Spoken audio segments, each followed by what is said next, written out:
پڑھنے کے ساتھ ساتھ اس کو اس کے بارے میں علم ہونا چاہیے.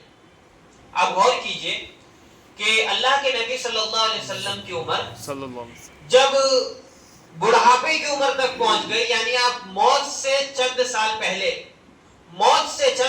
پہلے اللہ رب العالمین نے قرآن مجید کی ایک آیت کو نازل کیا، فَاعْلَمْ أَنَّهُ لَا إِلَهَ إِلَّا اللَّهُ. اے نبی آپ علم حاصل کیجئے کہ وہ اللہ، اس کے علاوہ کوئی معبود حقیقی نہیں ہے. یعنی آپ صلی اللہ علیہ وسلم کی بڑھاپے کی عمر ہو چکی ہے، آپ نے پورا دین بھی پہنچا دیا، تبلیغ ختم ہو چکی ہے، یعنی آدھا اس سے اوپر دین پہنچانے کے بعد بھی بہت بڑی تعداد میں دین بھی پہنچا دیا. اس کے بعد اللہ رب العالمین ان سے کیا کہہ رہا ہے؟ فَاعْلَمْ أَنَّهُ لَا إِلَهَ إِلَّا. اے نبی آپ علم حاصل کیجئے کیا کہ وہ جو اللہ ہے اس کے علاوہ کوئی معبود حقیقی نہیں ہے. یعنی بڑھاپے کی عمر میں اللہ اپنے نبی کو حکم دے رہا ہے. تو ہماری اور آپ کی بات کیا ہے؟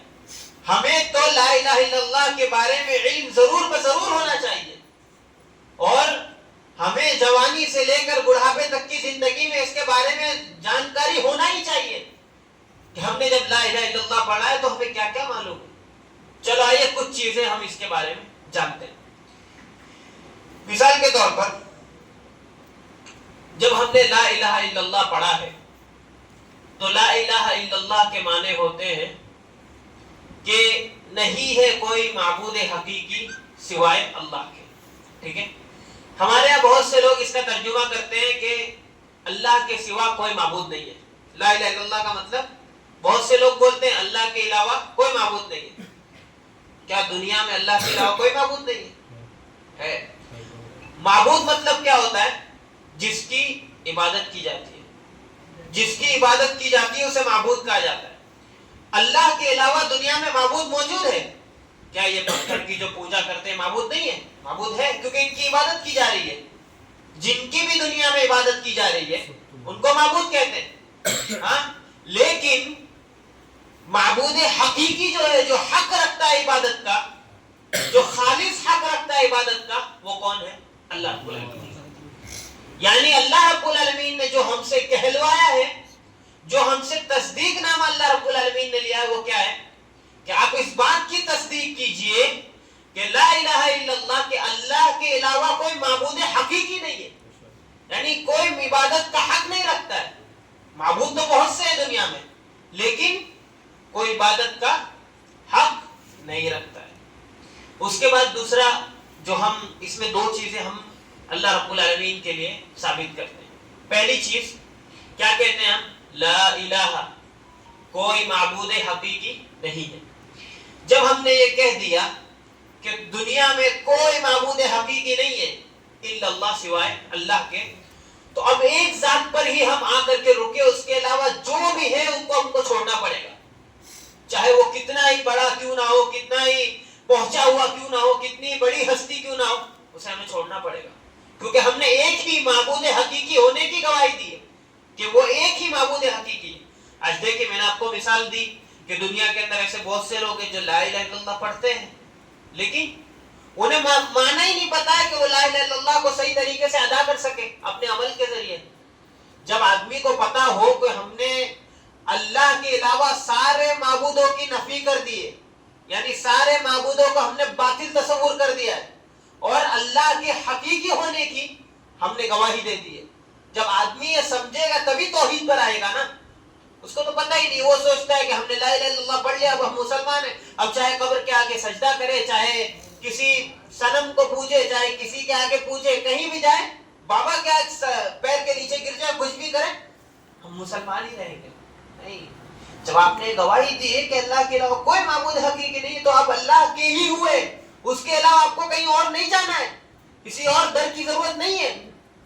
اسی طرح سے دوسری چیز کیا ہوتی ہے اس میں؟ ایک تو نفی ہو گئی، اور دوسرا اس بات یعنی پلس پوائنٹ یہ کہ آپ نے اللہ رب العالمین کے ہی معبود ہونے کی، حقیقی معبود ہونے کی گواہی دی. ایک تو آپ نے تمام لوگوں کا انکار کر دیا کہ جو بھی معبود ہے دنیا میں اللہ کو چھوڑ کر کے وہ سب باطل ہے، ایک انکار کیا. ایک آپ نے پلس پوائنٹ لیا کہ ہم صرف اور صرف کس کو حقیقی معبود مانتے ہیں؟ اللہ کو. ٹھیک ہے. اب یہ پلس پوائنٹ میں آپ کے لیے ضروری ہے، جب آپ نے اللہ کو اپنا معبود حقیقی مان لیا، اب آپ کی زندگی کے معاملات ہو گئے، آپ کی عبادات ہو گئی، آپ کے جو بھی روزمرہ کے احوال ہو گئے، جو بھی چیزیں آپ کی ہے، یہ ساری کس چیز پر مبنی ہوگی؟ اللہ کے حکم پر مبنی ہوگی. اللہ کہے گا یہ کام آپ کو کرنا ہے تو کرنا ہے، یہ کام آپ کو نہیں کرنا ہے تو نہیں کرنا، خلاص. اس کے آگے کوئی کتنا بھی بڑا کچھ بھی بولے آپ کو اس پر دھیان نہیں دینا. دوسری چیز، ایک تو لا الہ الا اللہ ہے، اور اسی طرح سے آج بہت سے لوگوں کو ہم دیکھتے ہیں کہ لا الہ الا اللہ کے نام پر بہت سے خرافات پھیلاتے ہیں. ان میں سے کچھ اخوانی لوگ ہیں جن کا یہ کہنا ہے کہ جب ہم نے اللہ رب العالمین کے حکم کو تسلیم کر لیا ہے تو اب پوری دنیا میں آپ کہیں بھی جاؤ، اگر آپ اللہ کے حکم کے سوا کوئی فیصلہ کرتے ہو ہاں تو اس پر آپ کافر ہو جاؤ گے، اس پر آپ کافر ہو جاؤ گے. ایسی بات نہیں ہے، بلکہ بات ایسی ہے کہ اگر اللہ کے حکم کو چھوڑ کر کے کوئی آدمی غیر اللہ کے حکم کو پسند کرے، یعنی اللہ رب العالمین کا فیصلہ ہے اگر چور چوری کرے اس کے ہاتھ کاٹ دو. ٹھیک ہے. آپ کی جو محکمہ ہے آپ کا وہ کہتا ہے کہ اگر چور چوری کرتا ہے اور کچھ اس سے جرمانہ لے لیا جائے اور اس کو معاف کر کے چھوڑ دیا جائے تو یہ صحیح ہے. آپ اگر اللہ رب العالمین کے حکم کو چھوڑ کر کے اس کو سرے تسلیم اس پر خم کر رہے ہو، یعنی آپ اس کو ایک دم سے پسند کر رہے ہو اور اللہ کے حکم کو ناپسند کر رہے ہو، تو آپ پر کیا ہے، ہو سکتا ہے کہ کفر لازم آئے. لیکن ہر صورتحال میں آپ پر کفر لازم نہیں آئے گا کہ آپ کافری ہو جاؤ گے. ایک تو تشدید والا معاملہ ہے، بہت زیادہ شدت رکھتے ہیں کہ جو بھی تھوڑا سا بھی الٹا ہوا اس کو کافر کہہ دیا، جس نے زنا کیا اس کو کافر کہہ دیا، کہا کہ تم اللہ کے حکم سے ہٹ کر کے کام کیے، اللہ کا حکم ہے کہ زنا مت کرو، تم نے زنا کیا تم کافر ہو گئے، تم نے چوری کیا تم کافر ہو گئے. اور ایک وہ گروہ ہے جو کیا کرتا ہے کہ اس چیز کو سمجھتا ہی نہیں ہے، یعنی لا الہ الا اللہ کیوں سمجھتا ہی نہیں ہے، اور وہ دوسری بدعت و خرافات میں لگا ہوا ہے. وہ سوچتا ہے کہ ہم نے زبان سے اس کو ادا کر دیا، بات خلاص، اب ہم چاہے عمل کے ذریعے کوئی بھی عمل کرے، ہم نے زبان سے چونکہ لا الہ الا اللہ پڑھ دیا ہے ہم جنت میں جائیں گے. یہ بھی ممکن نہیں ہے، بلکہ دین جو نام ہے وہ کیا ہے؟ اقرار باللسان، تصدیق بالجنان وعمل بالارکان. دین ہے زبان سے کلمے کو ادا کرنا. آدمی مومن اسی وقت ہوتا ہے، مسلم اسی وقت ہوتا ہے جب وہ زبان سے کلمے کو ادا کرتا ہے. وتصدیق بالجنان، اور اسی طرح سے اپنے دل سے اس کی تصدیق کرتا ہے. ایسا نہیں کہ زبان سے بول دیا بس خلاص بات نہیں، دل سے تصدیق کرتا ہے. وعمل بالارکان، اور اپنے ارکان سے یعنی اپنے جسم سے اس کو کر کے دکھاتا ہے کہ ہم نے لا الہ الا اللہ جب پڑھا ہے تو ہم کو اپنے ارکان سے اس کو ثابت کرنا ہوگا. جیسے اللہ نے 5 وقت کی نماز ادا کرنے کو کہا ہے، وہ کیا ہے؟ عبادت ہے. یعنی ہم نے عبادت کو انجام دیا، گویا لا الہ الا اللہ کو انجام دیا. ہم نے اللہ رب العالمین نے جو احکام بتایا ان کو انجام دیا، گویا ہم نے لا الہ الا اللہ کو انجام دیا. یعنی عمل سے بھی اس کو کرنا ہے. اور یزید بالطاعۃ وینقص بالعصیان، اور یہ جو ایمان کا جو معاملہ ہے یہ آدمی کی اطاعت سے، آدمی کے فرما برداری سے بڑھتا ہے، ایمان بڑھ جاتا ہے. اور جیسے ہی آدمی عصیان کا کام کرتا ہے، گناہ کا کام کرتا ہے تو ایمان اس کا گھٹتے جاتا ہے. ایمان گھٹتے جاتا ہے، جیسے ہی وہ گناہ کے کام کرتا ہے اس کا ایمان کیا ہے؟ گھٹتے جاتا ہے. تو میں بات کر رہا تھا کہ اللہ کے نبی صلی اللہ علیہ وسلم نے کہا تھا کہ من قال لا الہ الا اللہ وهو يعلم ما يقول دخل الجنہ، کہ جس نے بھی لا الہ الا اللہ کہا اور وہ اس بات کو جانتا ہے جو وہ کہہ رہا ہے، وہ اس بات کو جانتا ہے جو وہ کہہ رہا ہے، یعنی اگر وہ لا الہ الا اللہ کہنے کے ساتھ اس کا علم رکھتا ہے تو کیا ہے؟ دخل الجنہ، وہ کیا ہے؟ جنت میں داخل ہوگا. اس لیے ان چیزوں کا علم لیا جائے، اس کو یاد کیا جائے، اس کو حفظ کیا جائے، اپنی زندگی میں حفظ کیا جائے، یاد کیا جائے، تاکہ ہمیں معلوم ہو کہ ہم لا الہ الا اللہ پڑھ رہے ہیں تو اس کا معنی اور مطلب کیا ہوتا ہے، اس کو ہم ارکان سے ادا بھی کر رہے ہیں یا نہیں کر رہے ہیں، اس کی تصدیق دل سے کر بھی رہے ہیں یا نہیں کر رہے. ٹھیک ہے، پہلی چیز ہو گئی. دوسری چیز، آدمی کو اس کے اندر یقین ہونا چاہیے. اگر ہم نے لا الہ الا اللہ پڑھا ہے تو اس کے اندر ہمیں یقین ہونا چاہیے. ایسا نہیں کہ ہم نے لا الہ الا اللہ پڑھ لیا اور لا الہ الا اللہ پڑھنے کے بعد ہمیں پھر شک ہوا. جیسے آج کے دور میں بہت سے لوگ ہوتے ہیں نا کہ کہتے ہیں کہ نہیں آپ کا بھی دھرم صحیح ہے، ہمارا بھی دھرم صحیح ہے. یا کچھ مسلمانوں کو ہی کہہ دیتے ہیں ہاں ٹھیک ہے آپ بھی مسلم ہو ہم بھی مسلم ہیں، ہم مسلم بھائی بھائی. ایک مشرک مسلم کو بھی کہتے ہیں وہ کہ آپ بھی مسلم ہو میں بھی مسلم ہوں، ہمارے یہاں فرق ہی کیا ہے؟ جبکہ اس کو پتا ہے کہ سامنے والا شرک کرنے والا بندہ ہے، اور شرک ایسا گناہ ہے جو اسلام سے بندے کو خارج کر دیتا ہے. وہ بندہ مسلمان نہیں رہتا ہے، بندے کو اسلام سے خارج کر دیتا ہے شرک. لیکن اس کے بعد بھی وہ کیا کہتا ہے بندہ؟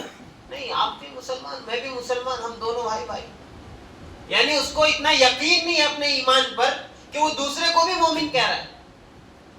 اپنے ایمان پر یقین کامل ہونا چاہیے. اگر یقین کامل نہیں ہے تو آپ مسلمان اپنے آپ کو کہلوانے کے حقدار نہیں ہے. اس میں تین چیزیں. پہلی چیز یکفر المشرکین، مشرکوں کو کافر کہنا. اگر کوئی مشرکوں کو کافر نہیں کہتا ہے، جیسے آپ نے فلاں شخص کو دیکھا ہے کہ وہ شرک کر رہا ہے، آپ کے سامنے ساری چیزیں ظاہر ہو گئی، وہ جا رہا ہے قبر پہ سجدہ کر رہا ہے، وہ شرک کر رہا ہے، ہاں ساری چیزیں ظاہر ہو گئی، اس کے بعد بھی آپ اس کو کافر نہیں کہہ رہے ہو. گویا اس کا مطلب آپ کو اس کے شرک اور کفر میں شک ہے. آپ کو اس کے شرک اور کفر میں شک ہے، گویا کہ آپ اس کو مسلمان مومن تصور کرتے ہو. تو اس کا آپ کو مومن تصور کرنا یہ ہو سکتا ہے کہ آپ کو دائرہ اسلام سے خارج کر دے. کیونکہ اللہ رب العالمین نے خود کفار مکہ کو کہہ کر کے پکارا قل یا ایھا الکافرون لا اعبد ما تعبدون ولا انتم عابدون ما اعبد ولا انا عابد ما عبدتم. خود اللہ رب العالمین نے کہا قل یا ایھا الکافرون، جبکہ ان کا حال اللہ نے ذکر کیا. فَإِذَا رَكِبُوا فِي الْفُلْكِ دَعَوُا اللَّهَ مُخْلِصِينَ لَهُ الدِّينَ فَلَمَّا نَجَّاهُمْ مِنَ الْبَرِّ إِذَا هُمْ يُشْرِكُونَ. کہ جب کفار مکہ کشتیوں میں سوار ہوتے تھے، یعنی کشتیوں میں بیٹھتے تھے اور جب بیچ میں جا کر کے پھنس جاتے تھے، جب بھنور ان کو ایک طرف لے کر کے چلا جاتا تھا تو ان کا حال یہ ہوتا تھا دعوا اللہ مخلصین لہ الدین، اللہ کو ایک دم خالص پکارتے تھے. اللہ تیرے علاوہ کسی کو نہیں پکاریں گے، بس تجھ ہی سے مدد مانگتے ہیں، یہ سمندر ہمیں پار کرا دے. یعنی سمندر کے بیچ میں پھنس چکے ہیں، اب وہاں ان کو کوئی بچانے والا نہیں ہے، نہ ان کے لات بچا سکتے ہیں، نہ عزا بچا سکتے ہیں، نہ کوئی مورتی بچا سکتی جن کو وہ پوچھتے ہیں. تو کیا کرتے تھے؟ دعوا اللہ مخلصین لہ الدین، اللہ کو مخلص ہو کر کے پکارتے تھے، ایک دم خالص اللہ کو پکارتے تھے. لیکن فلما نجاہم الی البر اذا هم یشرکون، جب خشکی کی طرف آتے تھے تو اللہ کے ساتھ شرک کرنا شروع کر دیتے. اللہ کی عبادت تو کرتے تھے، کیونکہ جب کفار مکہ حج کو آتے تھے تو ان کا سب سے پہلا کلمہ ان کا بھی یہی ہوتا تھا لبیک اللہم لبیک. ان کا سب سے پہلا کلمہ بھی یہی ہوتا تھا. لیکن اللہ کو تو پکارتے تھے، لیکن اللہ کے ساتھ دوسروں کو کیا کرتے تھے؟ شریک کرتے تھے. اللہ کے ساتھ دوسروں کو بھی پکارتے تھے، اور یہی حال آج کے ہمارے مسلمانوں کا ہے.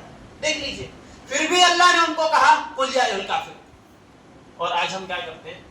ان کو مومن تصور کرتے ہیں، مسلمان. یہ نہیں ہونا ہے، یہ ایسا نہیں ہونا ہے کہ ہم سارے لوگوں کو مسلمان تصور کرتے ہیں. ہمیں دکھ رہا ہے کہ ظاہری بندہ شرک کر رہا ہے، اس کو مشرک کہیں، آپ مشرک ہو. اسی طرح او شک فی کفرین، یا کسی کے کفر میں شک کرے، یا کسی کے مذہب کو صحیح کہہ دے.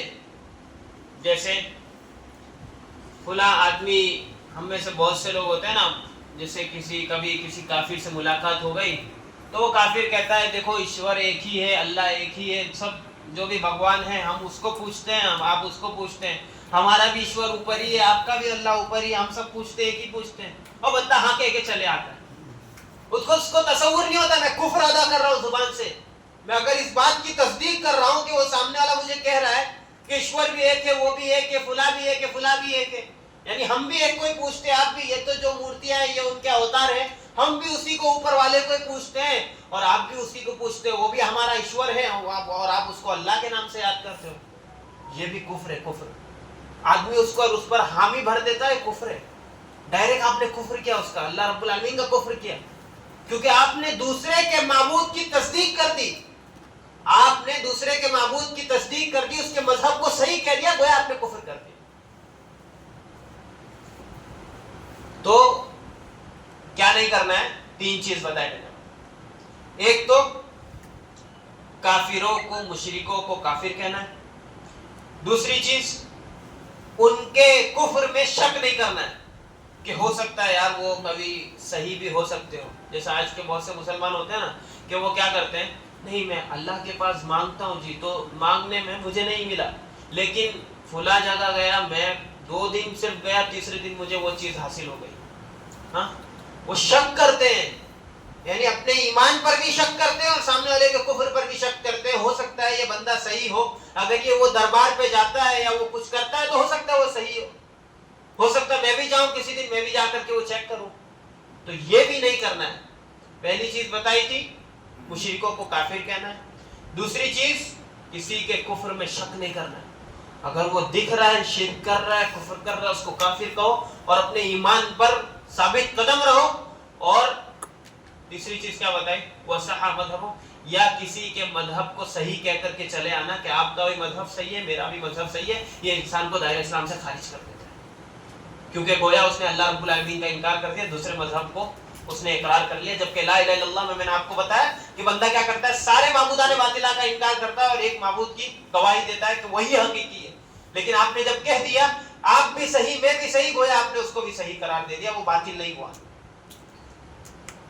تو کیا بتایا میں نے کہ پہلی چیز کیا ہونا چاہیے؟ علم ہونا چاہیے اس کے بارے میں، اور دوسری چیز اس کے بارے میں یقین ہونا چاہیے. آپ کو یقین ہو کہ جو میں کہہ رہا ہوں لا الہ الا اللہ پڑھ رہا ہوں تو میرے ایمان پر کوئی شک نہیں ہے، میں یقینی طور پر اس بات کو کہہ رہا ہوں اور میں یقینی طور پر اس کو عمل سے انجام بھی دوں گا، اس کو عمل سے کر کے بھی دکھاؤں گا کہ اللہ کے سوا کسی کی عبادت نہیں کروں. اللہ رب العالمین نے قرآن مجید میں مومنوں کی صفت بیان کی ہے، انما المؤمنون الذین آمنوا باللہ ورسولہ ثم لم یرتابوا، کہ مومنوں کی صفت یہ ہے کہ وہ اللہ پر ایمان لاتے ہیں، اس کے رسول پر ایمان لاتے ہیں، ثم لم یرتابوا، پھر وہ شک میں نہیں پڑتے. یعنی ایمان لانے کے بعد وہ شک میں نہیں پڑ جاتے کہ آیا یہ صحیح ہوا یا یہ صحیح ہوا، شک میں نہیں پڑ جاتے. تو میں نے آپ کو وہ چیزیں میں نے بتا دی کہ شک میں ہم اور آپ کو کیا کرنا ہے، نہیں جانا ہے. تیسری چیز، جب ہم نے یقینی طور پر اس چیز کو تسلیم کر لیا کہ ہاں واقعی اللہ رب العالمین ہی عبادت کے لائق ہے، اس کے علاوہ کوئی عبادت کے لائق نہیں ہے، تو اس کو ہمیں قبول کرنا ہے، یعنی واقعی میں اس کو ہمیں قبول کر کے دکھانا ہے. جیسے مثال کے طور پر ایک بات آپ کو بیان کروں، فرعون کے بارے میں اللہ رب العالمین نے کہا کہ وَجَاهَدُوا بِهَا وَاسْتَيْقَنَتْهَا أَنفُسُهُمْ ظُلْمًا وَعُلُوًّا، کہ فرعون کو اس بات کا پتہ تھا کہ مجھ سے بڑی کوئی ذات ہے جو یہ دنیا چلا رہی ہے، جو تمام چیزوں کو ہینڈل کر رہا ہے. کوئی ذات ہے، اسے پتہ تھی کہ بارش کا گرنا، زمین کا اگنا، ساری چیزیں کوئی ہے، مجھ سے بڑی ذات ہے. لیکن اس نے تکبرانہ طور پر یہ فیصلہ کیا کہ تمہارا انا ربکم الاعلیٰ کا لفظ استعمال کیا کہ میں تمہارا سب سے بڑا رب ہوں، جبکہ اسے پتا تھا اور اس کو یقین بھی تھا، لیکن اس نے اس چیز کو قبول نہیں کیا، اس چیز کو رد کر دیا اور رد کر کے کہا انا ربکم الاعلیٰ، میں تمہارا سب سے بڑا رب ہوں. جب ساری چیزیں ہو، آدمی کو یقین بھی ہو، علم بھی ہو، لیکن قبول نہ ہو تو ابھی آدمی دائرہ اسلام میں نہیں آ سکتا. قبول ہی نہیں ہے نا. دیکھیے آج مسلمانوں کی ایک اکثریت کو دیکھ لیجیے، ایک بڑی جماعت کو دیکھ لیجیے، ان کے یہاں ساری چیزیں ہیں، علم بھی ہے اس چیز کا کہ اللہ کے علاوہ کوئی معبود حقیقی نہیں ہے، ان کے پاس یقین بھی ہے کہ ہاں واقعی میں یار اللہ رب العالمین ہی کی ذات ہے جو سب کو عطا کرنے والی ہے، اور کہتے بھی ہیں، ان کے علماء بھی کہتے ہیں کہ ہاں واقعی اللہ رب العالمین ہی کی ذات ہے، لیکن قبول نہیں ہے، یعنی قبول نہیں کرتے ہیں. ہو سکتا ہے ان کا کوئی تکبرانہ معاملہ ہو سکتا ہے ان کے گھر کا جو کاروبار چل رہا ہے وہ بند ہو جائے، یعنی جو بھی چیزیں ہیں ان کی وجہ سے وہ یہ قبول نہیں کرتے کہ یہ اللہ رب العالمین کی جو ذات ہے وہ اکیلی ذات ہے، اس کے علاوہ کوئی معبود حقیقی نہیں. تو علم رکھنا ہے، یقین ہونا چاہیے، اور اس کو قبول کرنا آنا چاہیے کہ ہم نے اس کو قبول کیا. اللہ رب العالمین نے کہا انہم کانوا اذا قیل لهم لا الہ الا اللہ یستکبرون. جب جہنمیوں کو جہنمیوں میں ڈھکیلا جائے گا، اللہ رب العالمین نے ان کی صفت بیان کی، کہا کہ جب ان سے کہا جاتا تھا کہ تم کہو لا الہ الا اللہ تو یستکبرون، یہ لوگ اس کو قبول نہیں کرتے تھے. تکبر ان کے اندر آ جاتا تھا اور قبول نہیں کرتے تھے اس کو. جب لا الہ الا اللہ کہنے کو کہا جاتا تھا تو قبول نہیں کرتے. اس کا مطلب یہ نہیں کہ صرف زبان سے کہنے کو کہا جاتا تھا اور زبان سے نہیں کہتے تھے، نہیں، اس کے معنی میں ساری چیزیں آ جاتی تھیں. اگر کوئی زبان سے کہہ بھی دیتا ہے، دل سے تصور نہیں کرتا، خارج ہے اسلام سے. اگر کوئی زبان سے کہہ دیتا ہے، دل سے مانتا بھی، عمل سے نہیں دکھاتا، اسلام میں نہیں ہو. اگر دل سے بھی کہتا ہے، زبان سے بھی کہتا ہے، عمل سے اس کے اندر شرک موجود ہے تو وہ اسلام میں رہے گا؟ نہیں رہے گا، کفر ہو جائے گا اس سے.